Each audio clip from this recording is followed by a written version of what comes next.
TV에서 하는 예능 프로 중에서 동상이몽이다. 동상이몽이라고 하는 예능 프로그램이 있습니다. 거기에는 연예인 부부가 참여하여서 남편의 생각과 아내의 생각이 얼마나 다른지를 계속해서 보여줍니다. 그래서 최근에는 중년의 아나운서 부부가 출연했습니다. 이 남편은 아내와의 대화에서 해답을 자꾸 이야기하려고 계속합니다. 그리고 이 문제를 어떻게 풀어갈지에 대하여 이 해결책을 자꾸 이야기합니다. 그러자 아내는 이 남편에게 자기의 이야기에 자기의 마음에 공감해 달라라는 이야기를 계속합니다. 정말 왜 이 프로가 동상이몽인지를 잘 보여줍니다. 이 동상이몽이란 말은 한 가지 동, 상상자, 달을 꿈, 몽자입니다. 같은 자리에서 같이 잠을 자는데 다른 꿈을 꾸고 있다라는 그런 뜻입니다. 겉으로는 같은 행동을 하는데 마음속에는 다른 생각을 하고 있다라는 그런 뜻입니다. 오늘 본문에서 제자들과 그리고 예수님은 예루살렘을 향하여 함께 가고 있습니다. 그런데 동상이몽하고 있습니다. 먼저 20장 17절에서 19절까지를 제가 읽겠습니다. 17절에서 19절까지입니다. 예수께서 예루살렘으로 올라가려 하실 때 12 제자를 따로 데리시고 길에서 이르시되 보라 우리가 예루살렘으로 올라가노니 인자가 대제사장들과 서기관들에게 넘겨지며 그들이 죽이기로 결의하고 이방인들에게 넘겨주어 그를 조롱하며 채찍질하며 십자가에 못 박게 할 것이나 제3일에 살아나리라.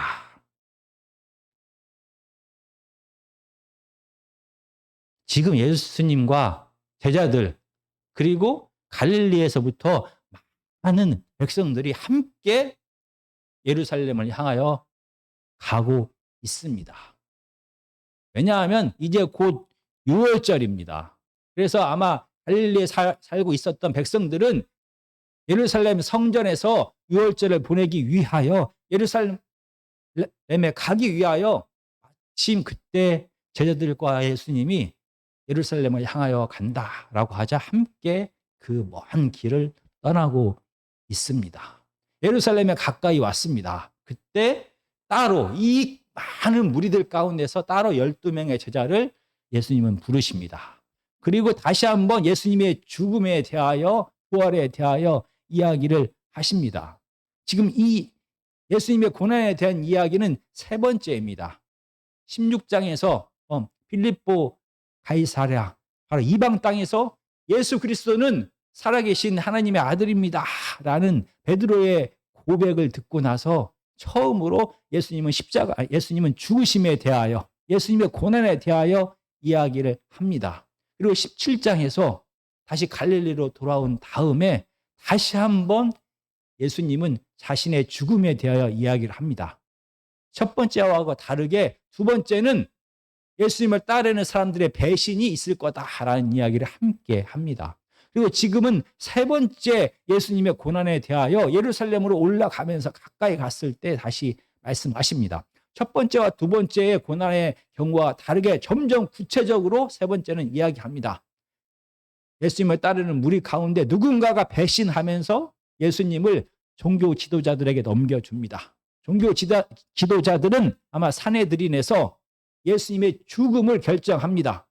그리고 당시에는 로마만이 사형 집행권을 가지고 있었습니다. 그래서 이방인들에게 예수님을 넘겨줍니다. 그리고 예수님은 이방인들에 의하여 조롱과 채찍질을 받게 되고 그리고 마침내 십자가에서 죽게 될 것입니다. 처음으로 십자가에 대한 죽음에 대한 이야기가 나왔습니다.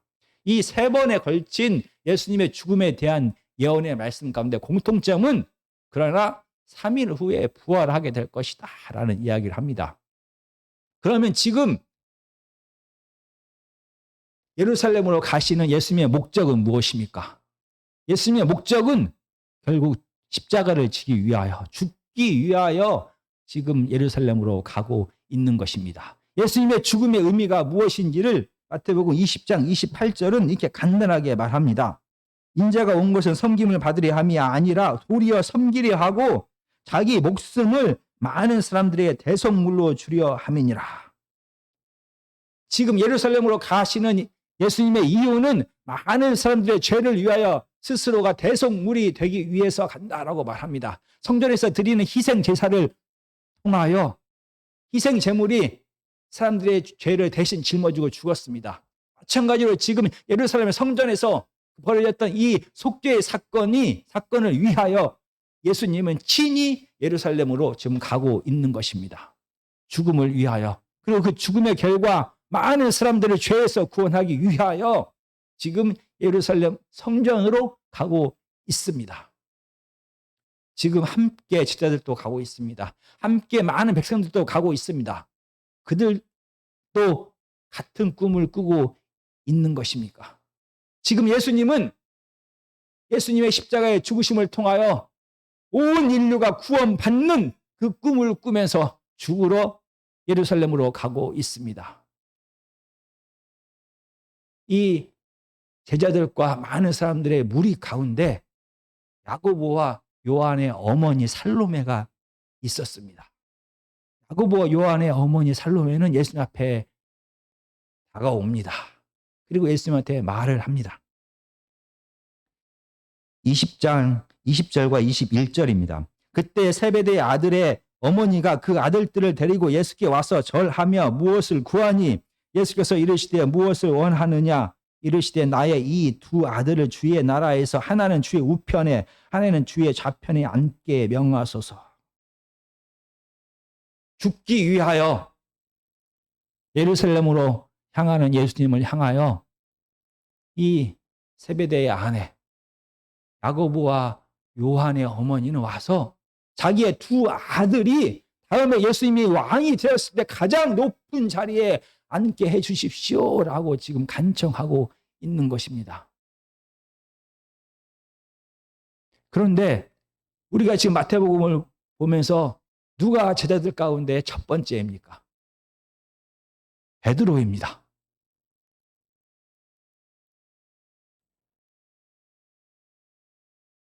그런데 베드로가 아닌 왜 야고보와 요한은 자기가 베드로를 제끼고 가장 높은 자리에 오를 수 있다라고 자신하는 것입니까? 그래서 예수님한테 어머니를 통하여 이런 간청을 하고 있는 것입니까? 왜냐하면 야고보와 요한도 자기에게 그런 자격이 있다라고 생각하는 것입니다. 베드로가 자격이 있다라고 하면 자기들도 가장 높은 자리에 예수님의 좌우에 앉을 자격이 있다라고 생각을 하는 것입니다. 19장 27절은 이렇게 말합니다. 베드로가 대답하여 이르되 보소서 우리가 모든 것을 버리고 주를 따라싸운데 그런즉 우리가 무엇을 얻으리이까? 베드로는 자기 이야기만 하는 게 아닙니다. 우리가 바로 유다 청년은 실패했지만 우리는 모든 것을 버리고 예수님을 쫓았습니다. 우리에게는 어떤 보상이 주어집니까? 라고 물어봅니다. 베드로뿐만이 아니라 이 야고보와 요한이 예수님의 부름을 받았을 때를 한번 보시겠습니다. 마태복음 4장 18절입니다. 갈릴리 해변에 다니시다가 두 형제 베드로라 하는 시몬과 그의 형제 안드레가 바다에 금을 던지는 것을 보시니 그들은 어부라 말씀하시되 나를 따라오라 내가 너희를 사람을 낚는 어부가 되게 하리라 하시니 그들이 곧 그물을 버려두고 예수를 따르니라. 거기서 더 가시다가 다른 두 형제 곧 세베대의 아들 야고보와 그의 형제 요한이 그의 아버지 세베대와 함께 배에서 금을 깁는 것을 보시고 부르시니 그들이 그 배와 아버지를 버려두고 예수를 따르니라. 베드로만 모든 것을 버리고 예수님을 따른 것이 아닙니다. 야고보와 요한도 예수님의 부름 앞에서 자기의 모든 것을 버리고 예수님을 따라갔습니다. 베드로가 예수님의 가장 첫 번째 자리에 앉을 자격이 있다라고 하면 자기들도 똑같은 자격을 가지고 있다라고 생각하는 것입니다. 그리고 마태복음 17장 1절입니다. 엿새 후에 예수께서 베드로와 야고보와 그의 형제 요한을 데리시고 따로 높은 산에 올라가셨더니, 바로 변화산의 이야기를 합니다. 바로 헬몬산에 가서 예수님은 사람이 상상할 수 없는 그 구원의 모습, 영광의 모습을 보입니다. 그 자리에 베드로만 있었던 것이 아닙니다. 예수님은 따로 이 세 명을 불렀습니다. 야고보와 요한도 베드로와 함께 사람이 상상할 수도 없는 이 영광의 자리에 참여하게 되었습니다. 베드로가 자격이 있다라고 하면 야고보와 요한도 가장 높은 자리에 올라갈 자격이 있다라고 그들은 스스로 생각하고 있는 것입니다. 물론 예수님은 왕이시고 메시아가 되시고 하나님의 아들입니다라는 이런 고백을 빌립보 가이사랴에서 하게 됩니다. 베드로가 합니다. 그러자 교회를 베드로에게 맡기셨습니다. 그런데 그 다음에 바로 16장 22절과 23절입니다. 베드로가 예수를 붙들고 항변하여 이르되 주여 그리 마옵소서, 이 일이 결코 주께 미치지 아니하리이다. 예수께서 돌이키시며 베드로에게 이르시되 사탄아 내 뒤로 물러가라. 교회를 맡기신 그 다음에 바로 다시 한번 처음으로 예수 그리스도의 죽음에 대하여 예수님은 말씀하십니다. 그러자 베드로가 자기의 신분을 잊고 선생된 예수님을, 주인된 예수님을, 왕이신 예수님을 마치 하인 부르듯이 꾸짖습니다. 결코 그런 일은 없을 것입니다. 이런 베드로가 선을 넘자 바로 예수님의 대답은 사탄아 내 뒤로 물러가라. 정말 흔들릴 것 같지 않았던 이 반석 같은 베드로의 위치가 흔들리기 시작했습니다. 그리고 19장 28절입니다. 예수께서 이르시되 내가 진실로 너에게 이르노니 세상이 새롭게 되어 인자가 자기 영광의 보좌에 앉을 때 나를 따르는 너희도 12 보좌에 앉아 이스라엘 12지파를 심판하리라. 예수님이 왕으로 오셨을 때 첫 번째 제자인 베드로만 왕권에 참여하는 것이 아니라 12제자가 모두 동등하게 왕권을 차지하게 될 것이다 라는 예수님의 말씀이 있었습니다.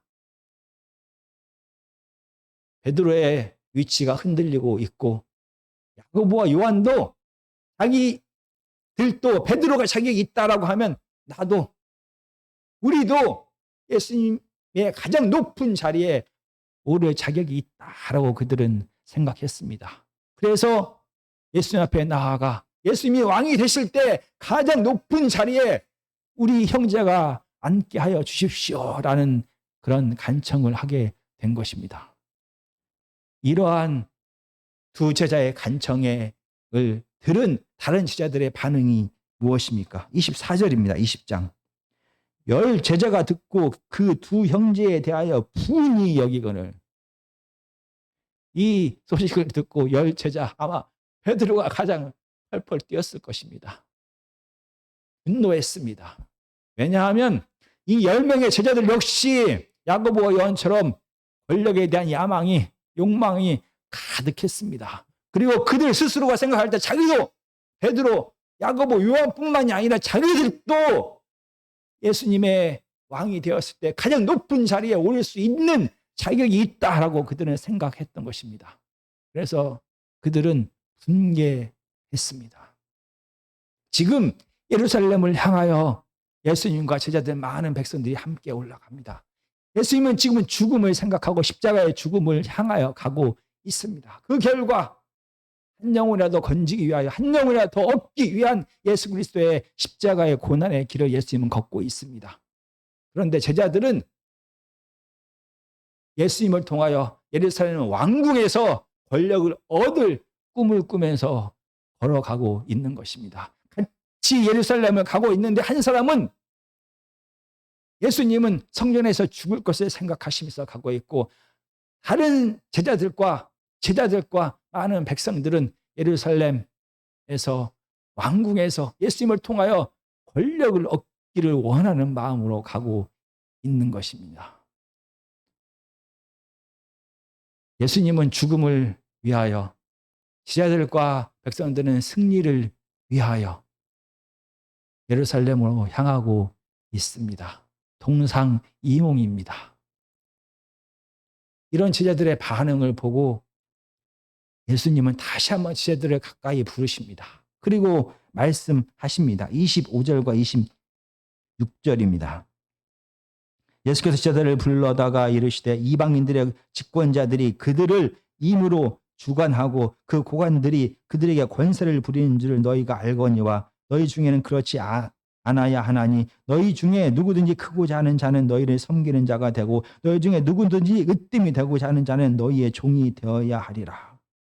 지금 그들 앞에서 세상 나라, 하나님의 나라와 다른 세상 나라에 대하여 이야기합니다. 세상 나라는 힘으로, 권력으로 유지가 됩니다. 그래서 더 많은 사람들이 더 높은 지위로 올라가려고 합니다. 왜냐하면 더 높은 지위로 올라가면 갈수록 그에게는 더 큰 힘이 주어지게 됩니다. 그러면 그는 그 힘을 이용하여 자기가 원하는 것을 하게 됩니다. 여기서 임의로 주관하고 권세를 부리다라는 이 말은 권력으로 다른 사람을 제압하다라는 그런 뜻을 포함합니다.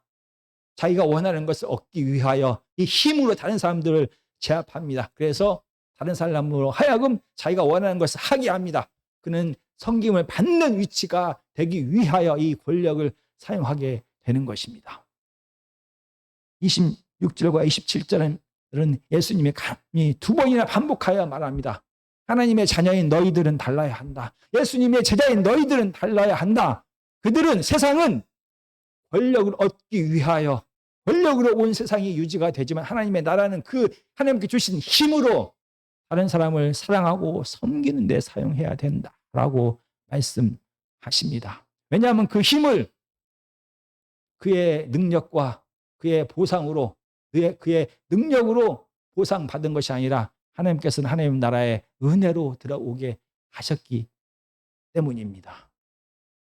그래서 하나님의 마태복음 18장에서부터 계속해서 하나님 나라에 대한 이야기를 합니다. 하나님의 나라는 어린 아이와 같은 자가 되어야 된다라고 말합니다. 어린 아이와 같이 스스로 가난하다, 스스로 힘이 없다, 스스로 가장 낮은 자다 생각하는 자들이 하나님 나라에 들어가게 된다라고 말합니다. 오늘 본문에서는 어린 아이를 넘어서 하나님의 제자들, 하나님 나라의 백성들은 종이 되어야 된다라고 말합니다. 종은 자기 자신을 위하여 일하는 자가 아닙니다. 종은 자기가 섬김을 받는 자가 아닙니다. 종은 주인의 뜻대로 일하는 자이고 주인을 위하여, 다른 사람을 위하여 일하는 자가 종인 것입니다. 그래서 하나님 나라의 백성들은 종의 위치로까지 내려가야 된다. 그래서 다른 사람을 사랑하고 섬기는 자가 되어야 된다라고 말합니다. 그러면서 28절에서 다시 한번 예수 그리스도의 사명이 무엇인지를 구약의 예언서를 인용하여 말하고 있습니다. 28절입니다. 인자가 온 것은 섬김을 받으려 함이 아니라 도리어 섬기려 하고 자기 목숨을 많은 사람의 대속물로 주려 함이니라. 여기서 인자라는 이 말은 다니엘서 7장 13절과 14절에서 인용하신 말씀입니다. 내가 또 밤 환상 중에 보니 인자 같은 이가 하늘 구름을 타고 와서 옛적부터 항상 계신 이에게 나아가 그 앞으로 인도되매 그에게 권세와 영광과 나라를 주고 모든 백성과 나라들과 다른 언어를 말하는 모든 자들이 그들을 섬기게 하였으니 그의 권세는 소멸되지 아니하는 영원한 권세요 그의 나라는 멸망하지 아니할 것이라. 온 우주의 권세를 인자에게 주셨습니다. 그러면 그 인자는 이 권세를 가지고 무엇을 했습니까? 바로 이사야 53장입니다. 4절부터 6절까지입니다. 이사야 53장 4절부터 6절까지입니다. 그는 실로 우리의 질고를 지고 우리의 슬픔을 당하였거늘 우리는 생각하기를 그는 징벌을 받아 하나님께 맞으며 고난을 당한다 하였노라. 그가 찔림은 우리의 허물 때문이요 그가 상함은 우리의 죄악 때문이라. 그가 징계를 받음으로 우리는 평화를 누리고 그가 채찍에 맞음으로 우리는 나음을 받았도다. 우리는 다 양 같아서 그릇 행하여 각기 제 길로 갔거늘 여호와께서는 우리 모두의 죄악을 그에게 담당시키셨도다. 지금 마태복음 20장은 구약의 두 다니엘서와 이사야서를 인용하여 예수 그리스도의 사명이 이 세상의 모든 권력을, 모든 권한을 예수 그리스도가 받게 될 것이다. 그러나 이 권한을 통하여 예수님은 세상의 죄를 대신 다 짊어지고 죽는 자가 될 것이다. 그래서 이 온 세상의 죄의 노예에서 그들을 구원하는 자가 될 것이다. 예수님은 바로 대신 죄를 짊어지고 죽는 자가 될 것이다 라고 말합니다. 이렇게 예수님은 자신의 사명을 말했습니다. 제자는 누구입니까? 제자는 예수님을 따라가는 자입니다. 제자는 예수님처럼 예수님과 같은 사명을 받은 자가 바로 예수님의 제자인 것입니다. 이렇게 예수 그리스도의 사명에 대하여 예수님이 말씀하시고 다시 한번 제자들에게 예수 그리스도의 이 사명을 그들도 함께 받고 순종하며 고난에 참여할 것인지를 물어봅니다. 20장 22절과 23절입니다. 예수께서 대답하여 이르시되 너희는 너희가 구하는 것을 알지 못하는도다. 내가 마시려는 잔을 너희가 마실 수 있느냐? 그들이 말하되 할 수 있나이다. 지금 여기서 잔이라는 것은 구약 성경에서는 축복이라는 것도 되고 저주라는 의미도 함께 사용되고 있습니다. 그런데 오늘 본문에서는 예수 그리스도의 십자가의 죽으심에 대하여 이야기를 하고 있습니다. 물론 이 질문은 야고보와 요한에게 하신 질문입니다. 그리고 이 질문에 대하여 그들은 당당하게 내가 예수님의 고난에 참여할 수가 있습니다 라고 말을 합니다. 아마 다른 제자들도 같은 질문을 받았으면 똑같이 대답했을 것입니다. 이 야고보 요한의 이 대답이 저는 진실되다라고 생각을 하고 있습니다. 왜냐하면 분명히 예수님은 예수님의 십자가의 죽으심에 대해서 얘기하고 3번이나 죽음에 대하여 얘기하면서 3일 후에 살아날 것을 분명히 말씀하셨습니다. 어쩌면 제자들은 순간적으로 3일 동안의 고통이 있을지라도 이 영광을 위하여 이 권력을 잡기 위하면 이 정도의 고난을 참을 수 있다라고 생각했을지도 모릅니다.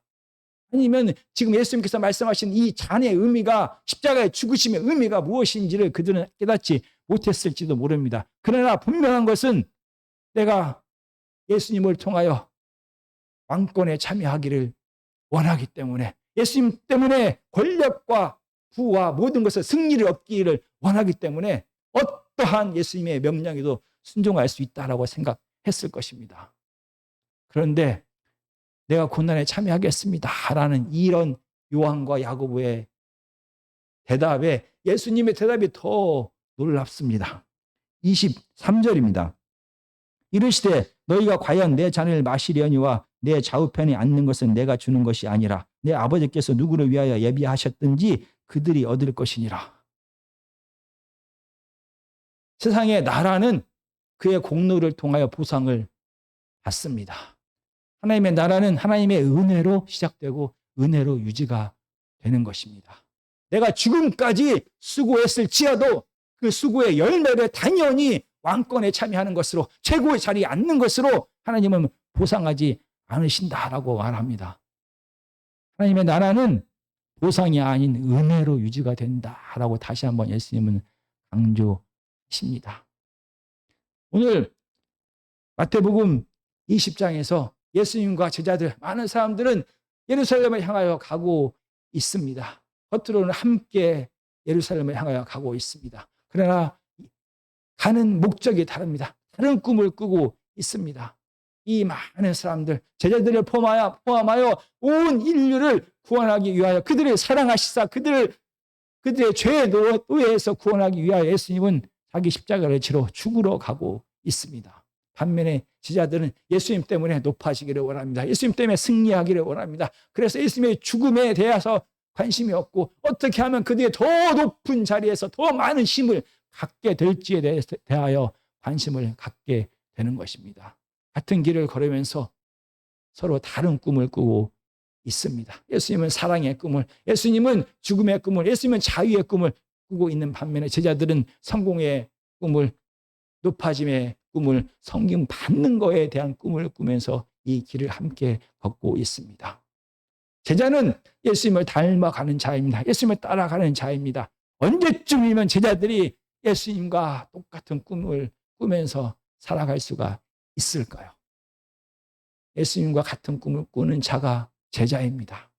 그런데 마지막으로 오늘 본문은 놀라운 이야기를 미리 예수님께서 하셨습니다. 23절입니다. 이르시되 너희가 과연 내 잔을 마시려니와. 너희가 내 이 잔을 마시게 될 것이다. 이 마시려니와는 미래 중간태, 그러니까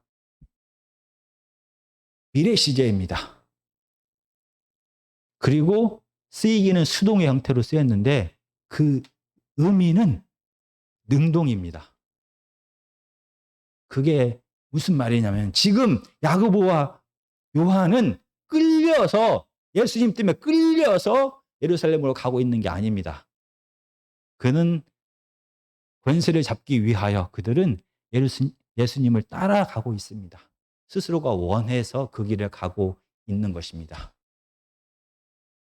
다음에 야고보와 요한은 예수님처럼 이 십자가에 지는 죽음의 길을 가게 될 것인데 예수님이 십자가에서 잡혀서 죽었기 때문에 예수님의 제자들도 많은 사람들에 의하여 강제로 억지로 이 죽음의 사이의 길을 예수님처럼 따라가는 것이 아니라 그들 스스로가 이 길 끝에는 죽음이 있다는 것을, 이 길 자체가 십자가의 길이라는 것을 알면서도 너희는 그 길을, 이 잔을 마시게 될 것이다 라고 예수님 말씀하십니다.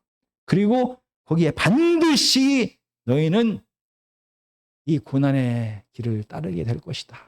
나처럼 죽음의 길을 가게 될 것이다 라고 말합니다. 이 반드시라는 말은 예수님의 의지가 담겨 있는 말입니다. 그리고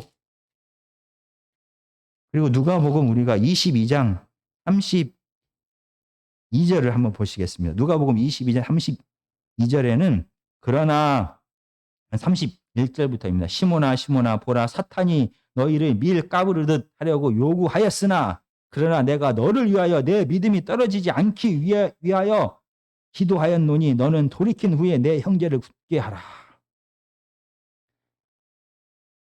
예수님의 제자들이 지금은 예수님과 다른 꿈을 꾸면서 예수님과 동행하고 있지만 다음에는 같은 꿈을 꾸게 될 것이다. 그리고 내가 그를 위하여 너희들이 마음이 돌이켜서 다시 예수님의 마음과 함께 하기 위하여, 그래서 그 길을 걸으며 사랑하며 섬기며 종로를 타면서 갈 수 있기를 내가 계속 기도하겠다라고 예수님은 말씀하셨습니다. 그리고 성령님을 보내셔서 이 제자들의 마음을 돌아선 마음을 다시 돌이키고 약해진 마음을 다시 위로하고 강건하게 하시면서 이 길을 가게 했습니다. 그리고 오늘 본문에 나오는 이 야고보와 요한, 죽음을 생각하는 예수님 앞에서 권세를 생각하는 이들이 어떠한 결말을 맞이했습니까? 사도행전 12장 2절입니다. 요한의 형제 야고보를 칼로 죽이니. 초대교회가 시작된 다음에 정말로 야고보는 제일 먼저 예수 그리스도의 십자가의 죽음의 길을 따라가게 되었습니다. 아마 그 당시 분위기에서 계속 예수 그리스도를 전하게 되면 이 길 끝에는 죽음이 있다는 것을 야고보는 알았을 것입니다. 그럼에도 그는 그가 원해서 순종하는 마음으로 이 길을 가게 되었습니다. 그 결과 그는 예수님처럼 죽게 되었습니다. 그리고 또 다른 형제 요한은 어쩌면 죽음보다 더한 고난의 길을 평생 걸었습니다. 그리고 마지막에는 반모섬에 끌려가서 거기서 요한계시록을 그는 기록하게 되었습니다. 평생 자기 자신을 부인하는 십자가의 삶을 끝까지 그는 포기하지 않고 순종하면서 길을 걷게 되었습니다. 다른 사람을 사랑하는 사도 요한의 또 다른 별명입니다. 자기의 권력을 주겠다라는 요한이 예수님처럼 자기의 삶 전부를 바쳐서 섬기고 사랑하고 용서하고 또 섬기고 살아가고 용서하는 이 십자가의 길을 끝까지 걸었습니다. 정말 예수님의 제자는 예수님과 함께 걷는 자입니다. 그러나 우리는 약하여 어쩌면은 우리를 너무나 사랑하시는 예수님이 우리를 위하여 무엇을 할지를 고민하는 그 시간에도 우리는 우리의 안녕과 평안과 명예와 우리 자신만을 위하여 생각하면서 이 길을 걸어갈 수도 있습니다. 그러나 예수님과 함께 가는 이 길을 포기하지 않으면 정말 끝까지 우리가 이 예수님과 함께 동행하다 보면 어쩌면은 예수님처럼 예수님의 마음을 점점 닮아가는 자들이 될 것입니다. 그래서 예수님과 다른 꿈을 꾸는 것이 아니라 예수님과 같은 꿈을 꾸면서 이 땅에서 예수님처럼 사랑하며 용서하며 섬기며 자기 자신을 부인하는 삶을 끝까지 살아가게 될 것입니다. 그리고 정말 우리를 사랑하시는 그 하나님께서는 우리 안에 하나님의 영을 부어 주시사 끝까지 우리가 이 길을 갈 수 있도록 이끌고 계십니다. 예수님의 제자는 예수님을 따라가는 자입니다. 예수님이 죽음을 향하여 예수님이 죄를 향하여 죄를 대신 짊어지고 가신다면 이 땅에서 우리의 삶도 역시 마찬가지입니다.